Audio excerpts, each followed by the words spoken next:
મધ્ય પૂર્વમાં તણાવ વધુ ઘેરો બનતો જઈ રહ્યો છે. ઈરાન, અમેરિકા અને ઇઝરાયલ વચ્ચેની પરિસ્થિતિએ વૈશ્વિક સ્તરે ચિંતા વધારી દીધી છે.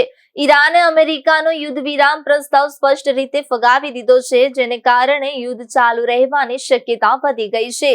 ઈરાને પોતાના 10 સૂત્રી ફોર્મ્યુલા દ્વારા કાયમી શાંતિની વાત કરી છે, જેમાં ગાઝા અને લેબનોન સહિત તમામ ક્ષેત્રોમાં યુદ્ધ પૂર્ણ કરવાની માંગ રાખવામાં આવી છે. સાથે જ હોર્મુઝ પર પોતાના નિયંત્રણને માન્યતા આપવાની શરત પણ મૂકવામાં આવી છે.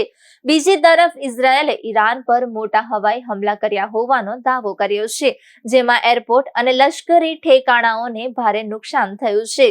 અમેરિકાના પ્રમુખ ડોનાલ્ડ ટ્રમ્પે પણ કડક નિવેદન આપતા પરમાણુ હુમલાની સંભાવના વ્યક્ત કરી છે, જેને કારણે સમગ્ર વિશ્વમાં ચિંતા વધી ગઈ છે. હાલની પરિસ્થિતિએ વૈશ્વિક શાંતિ માટે મોટો ખતરો ઊભો કર્યો છે.